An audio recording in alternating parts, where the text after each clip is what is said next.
Okay جی.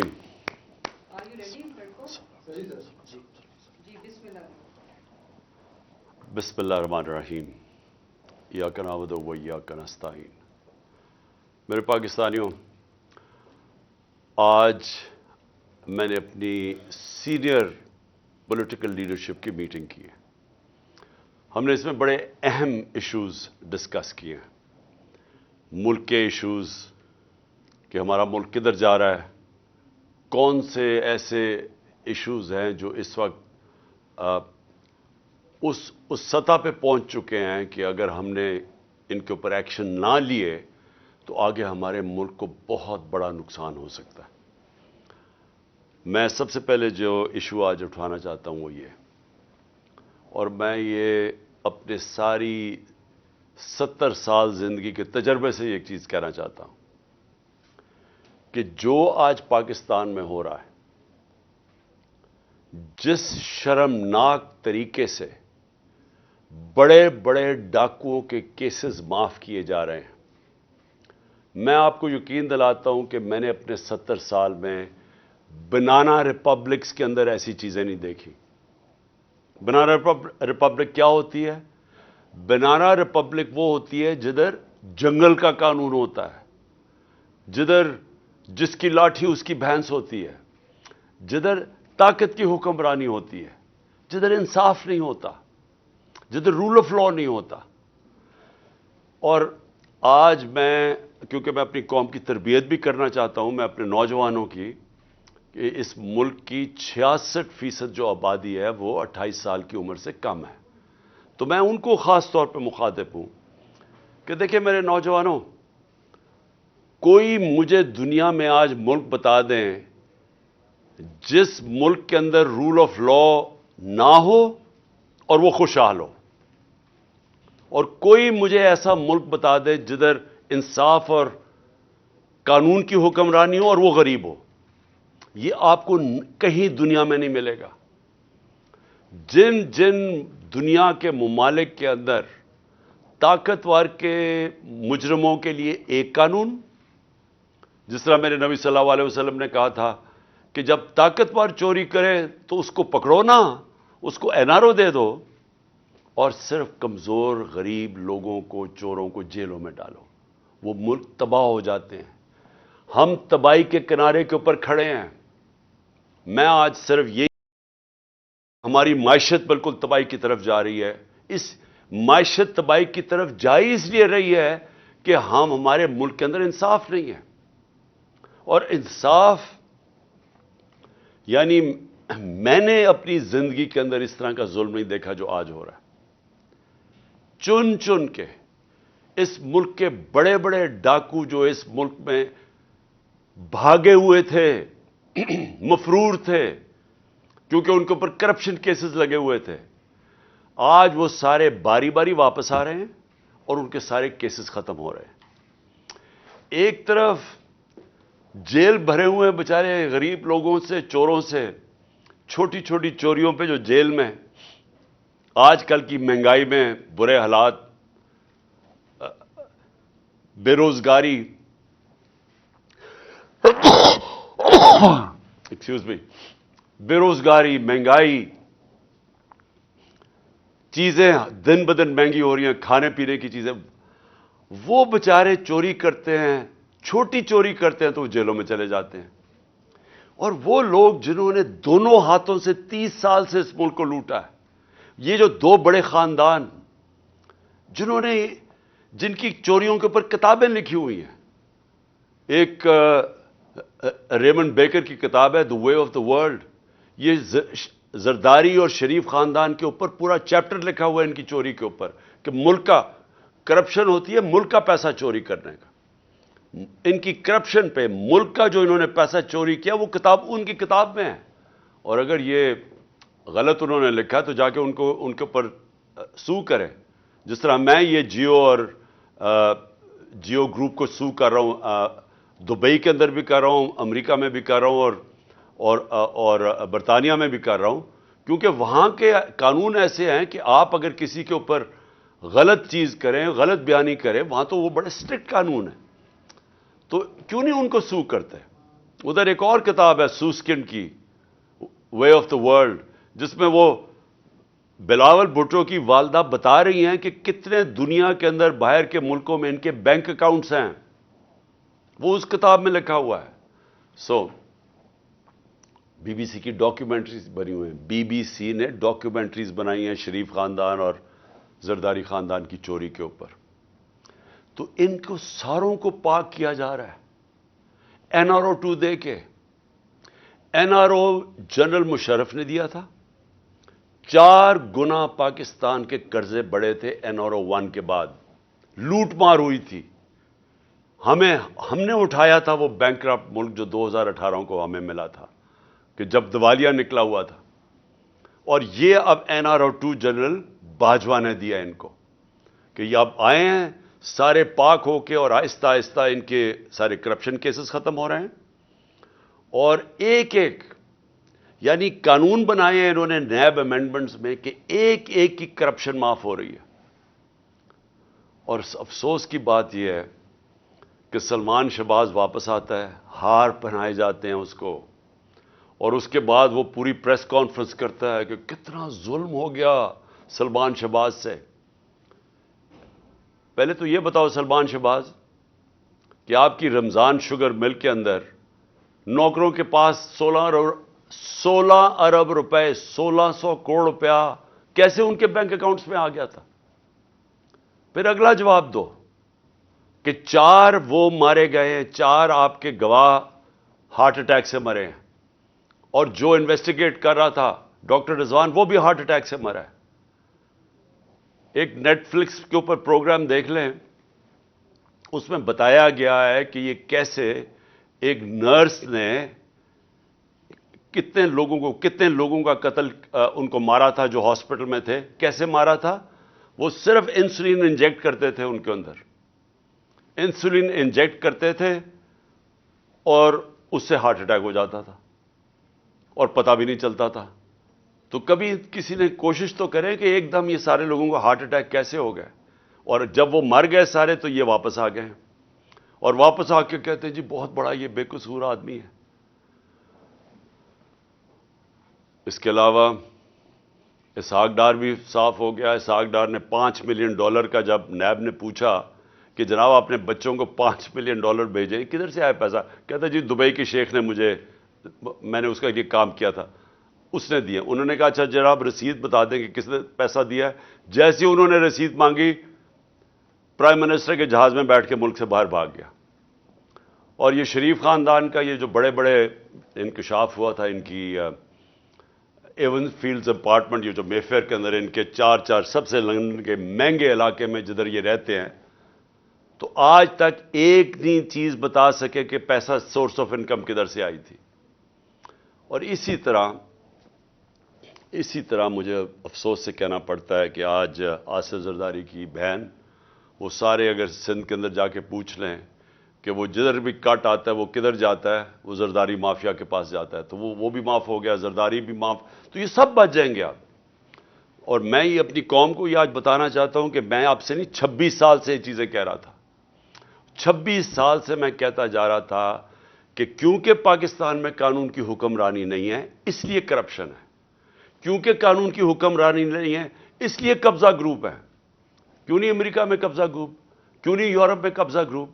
کیوں نہیں London میں کسی کے جو بچارے آپ کے پاکستانی محنت کرتے ہیں ان کی زمینوں پہ کیوں نہیں قبضے ہوتے؟ پاکستان میں آتے ہیں تو کیوں ہوتے ہیں؟ کیونکہ یہاں طاقت کی حکمرانی ہے. اور یہ ہے جنگ ہماری قوم کے لیے. نوجوانوں یہ جنگ ہم لڑ رہے ہیں، انصاف کی تحریک. اب میں دوسرے پہلو پہ آتا ہوں، معیشت کے اوپر. میں نے اس کو پچھلے 2 دن بھی بات کی ہے. میں صرف یہ پھر سے اپنی قوم کو آج کہنا چاہتا ہوں کہ کوئی بھی معیشت کو سمجھتا ہے، سب سے پہلا اصول معیشت کا کیا ہے کہ سیاسی استحکام ہو، پولیٹیکل سٹیبلٹی ہو. معیشت کبھی بھی اس معاشرے میں نہیں چل سکتی جب لوگوں کو، میں اگر انویسٹر ہوں، میں بزنس مین ہوں، جب مجھے یہی اعتماد نہ ہو کہ میں آج پیسہ لگاتا ہوں تو کل کیا ہوگا، مہینے کے بعد کیا ہوگا، 6 مہینے کے بعد کیا ہوگا. انسرٹنٹی جب ہوگی معاشرے میں, کبھی بھی اس معاشرے کے اندر سرمایہ کاری نہیں آتی. آج بزنس بالکل رک گئی ہے پاکستان میں.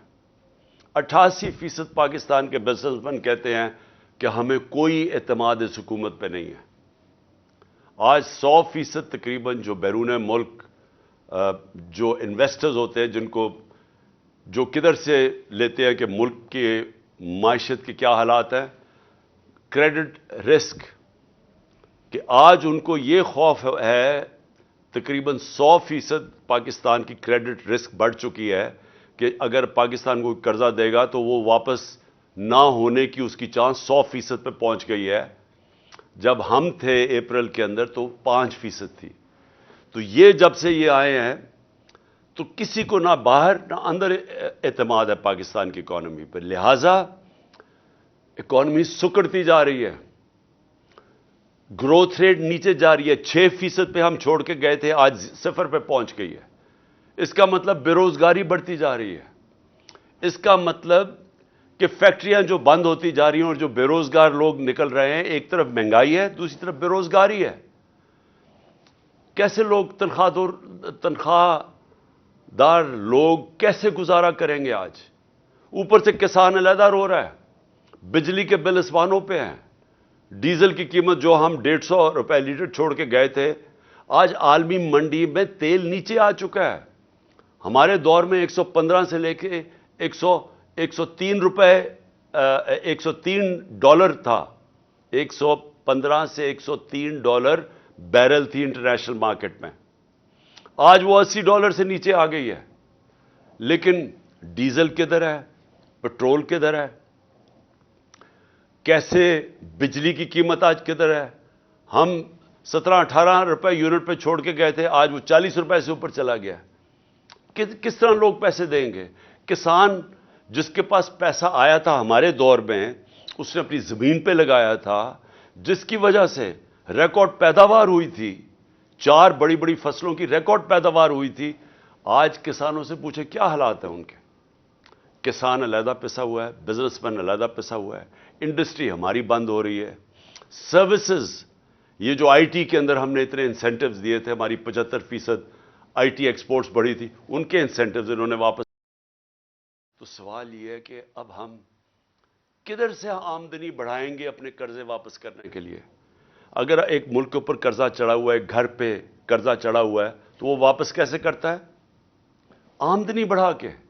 تو جب آمدنی سکڑتی جا رہی ہے تو قرضے ہم نے کیسے واپس کرنے ہیں؟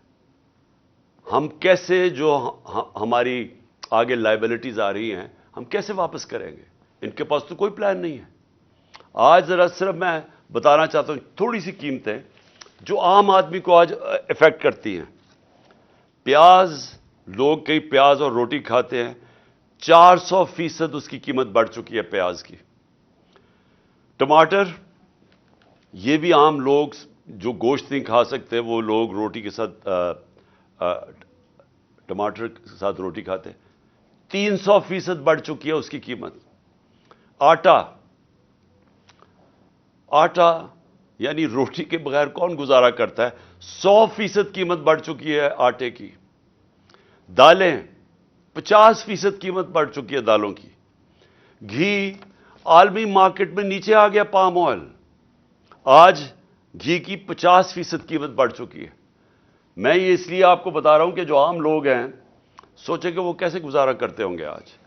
تو جب معیشت نیچے جا رہی ہے, میں پھر سے ریپیٹ کرتا ہوں, اور میں سارے پاکستان کے اداروں سے آج بات کر رہا ہوں.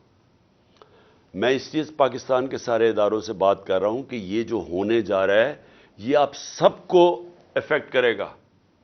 کوئی ادارہ جزیرہ نہیں ہے کہ ملک نیچے جا رہا ہو تو وہ جزیرہ بچ جائے گا. سارا ملک ہی نیچے جائے گا.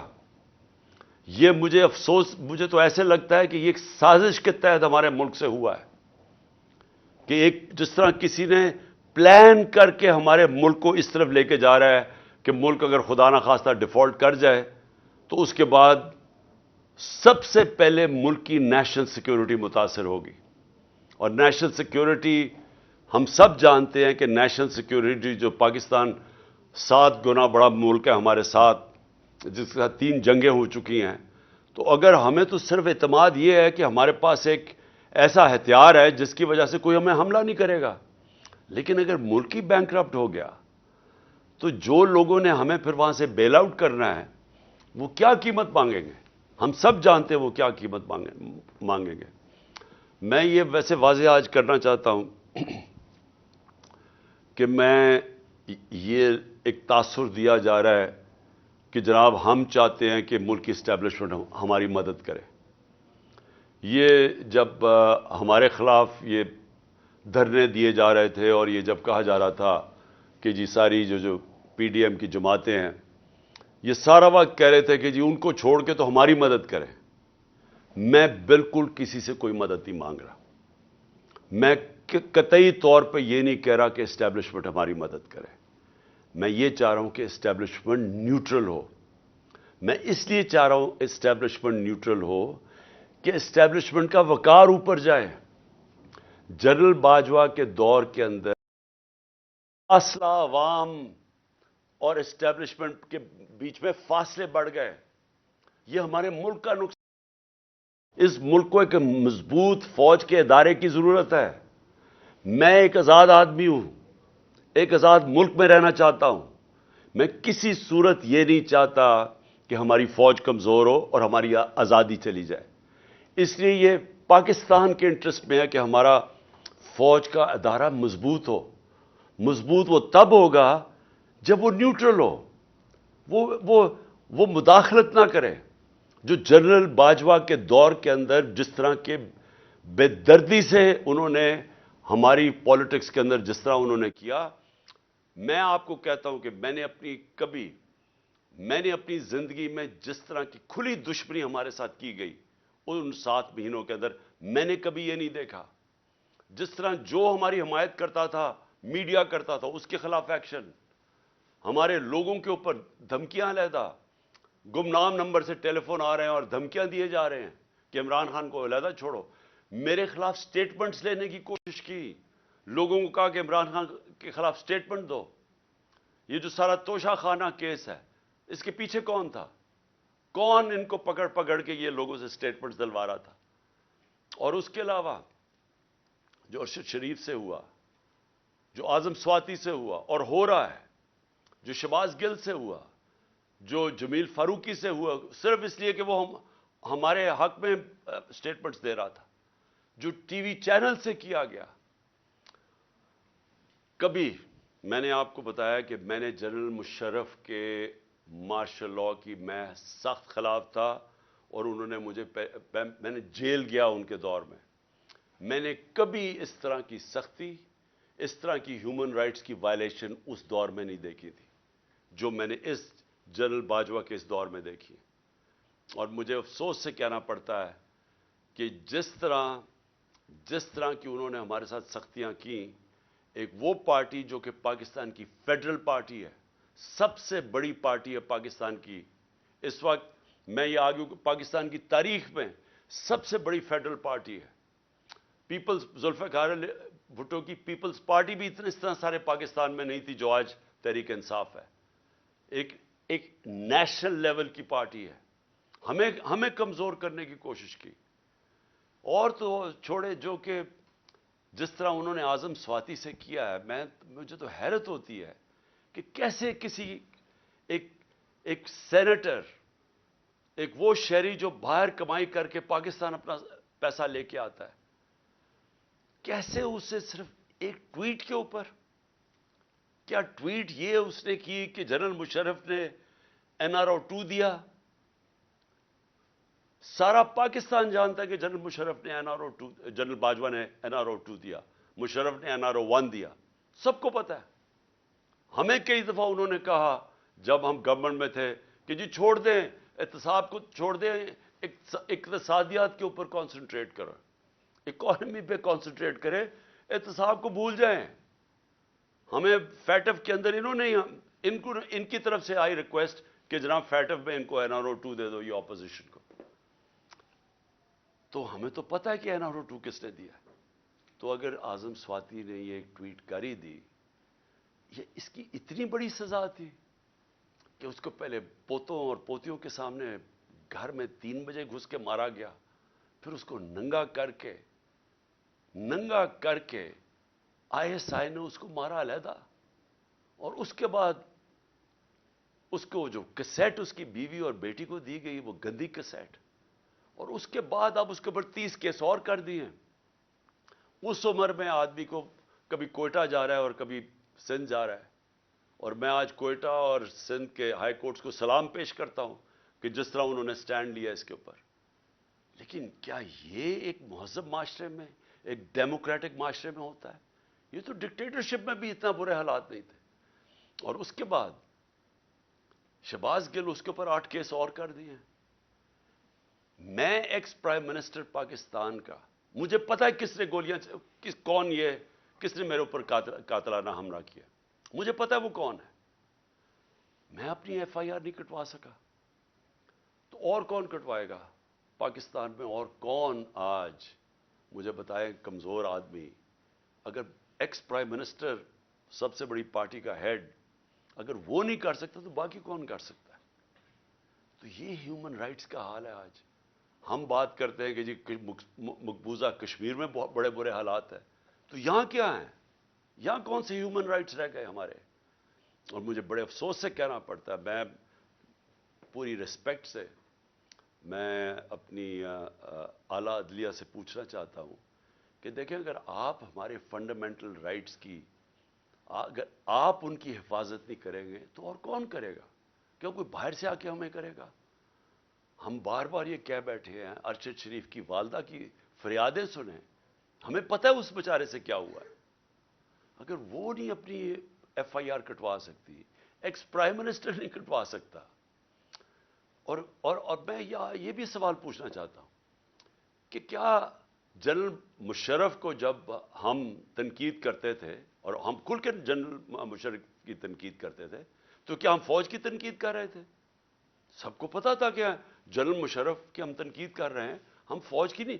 یہ قوم فوج کو پیار کرتی ہے، کیونکہ قوم کو پتہ ہے کہ ہمیں وہ آزاد رکھنے والی ہماری فوج ہے۔ تو آج اگر میں جنرل باجوہ کی جو بھی تنقید کرتا ہے، جنرل باجوہ نے وہ پاکستان سے کیا جو دشمن نہ کر سکے۔ 7 مہینے کے اندر وہ اکانومی جو اپنی 17 سال کے بعد بہترین پرفارمنس دے رہی تھی، اس کو آج اس نے زمین پہ ڈال دیا ہے۔ آج پاکستان کے لوگوں کو یہ نہیں سمجھ آ رہی کہ اب پاکستان جائے گا کدھر۔ ہمیں تو یہی نہیں سمجھ آ رہی کہ اب اس پہ سے نکالے گا کیسے کوئی۔ ہمیں تو یہی نہیں سمجھ آ رہی کہ یہ جو چور ہمارے اوپر مسلط کر دیے گئے ہیں، سوائے اپنی چوری بچانے کے لیے، پتہ تو بتائیں کہ انہوں نے اس اکانومی کو ٹھیک کیسے کرنا ہے۔ اور اب یہ 30 سال دونوں اقتدار میں رہ چکے ہیں، کب انہوں نے اکانومی کو ٹھیک کیا تھا؟ یہ تو جب سے آئے ہیں پیسہ بنانے کے چکر میں ہیں، اور ان کے پیسے معاف ہو رہے ہیں اور ملک بھی نیچے چلا گیا ہے۔ کون ذمہ دار ہے اس کا؟ تو یہ ہمارا رائٹ ہے، یہ میرا جمہوری رائٹ ہے یہ کہنے کا۔ اور میں آپ کو پھر سے یہ کہہ دوں کہ میں یہ باتیں اس وجہ سے، یہ قاتلانہ حملہ میرے اوپر ہوا تھا میرا منہ بند کرنے کے لیے۔ یہ منہ نہیں بند ہونے لگا، یہ جب تک میں زندہ ہوں میں اس ملک کے لیے کھڑا ہوں گا، اس ملک کی آواز بلند کروں گا۔ میں کسی صورت اپنی آواز بند نہیں کرنے لگا۔ اور میں یہ چاہتا ہوں کہ اگر کوئی ادارے کے اندر کالی بھیڑیں ہیں تو ادارہ اپنا وقار اونچا کرتا ہے جب ان کے اگینسٹ ایکشن لیتا ہے۔ یہ نہیں کہ جو بات کرتا ہے ان کے اوپر کارروائی شروع کر دے، جو کہ اعظم سواتی سے خاص طور پہ ہوا ہے۔ اور میں آخر میں الیکشن کمیشن کے اوپر بات کرنا چاہتا ہوں۔ میں پھر سے یہ کہتا ہوں کہ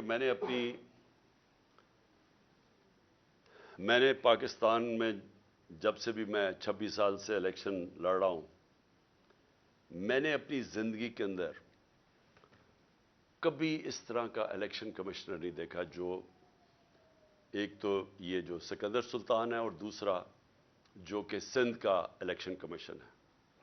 پہلے میں یہ واضح کر دوں کہ جو سندھ کا الیکشن کمشنر ہے، یہ سندھ گورنمنٹ کا ملازم ہے، یہ انڈیپینڈنٹ الیکشن کمشنر نہیں ہے۔ ہم سپریم جوڈیشل کاؤنسل کے پر کیس لے کے گئے ہوئے ہیں اس کا، اور مجھے افسوس ہوتا ہے کہ اتنی دیر سے ہمارا کیس پڑا ہوا ہے سپریم جوڈیشل کاؤنسل میں، کوئی سن ہی نہیں رہا کہ کیسے ہو سکتا ہے کہ سندھ گورنمنٹ کا ملازم غیر جانبدار ہو جو ان سے تنخواہ لے رہا ہے.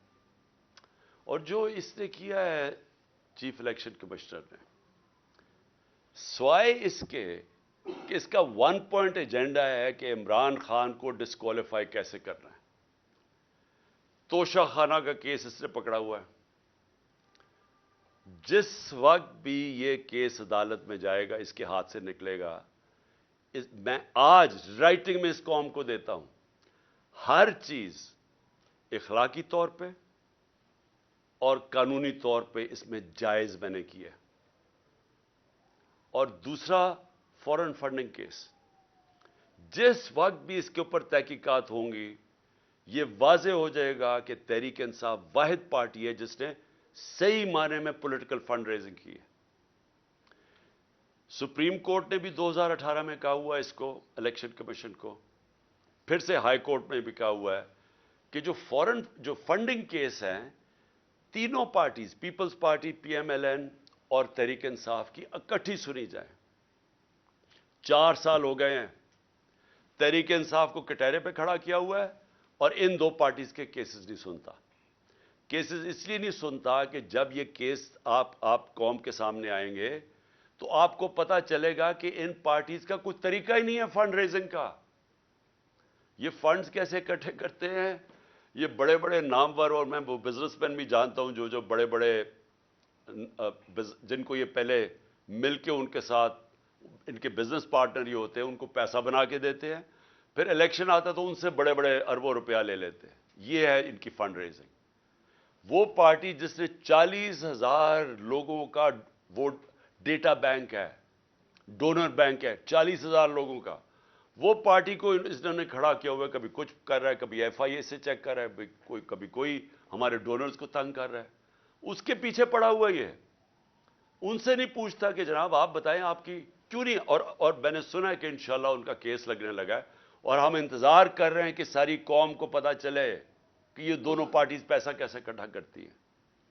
اور پھر توشہ خانہ، میں پھر چیلنج کرتا ہوں کہ جب بھی توشہ خانہ لگے گا، کوئی چیز عمران خان نے انلیگل نہیں کی، کوئی کسی قسم کا، نہ آج تک پہلے قانون توڑا ہے، نہ آج توڑے گا، نہ کبھی آگے بھی توڑے گا.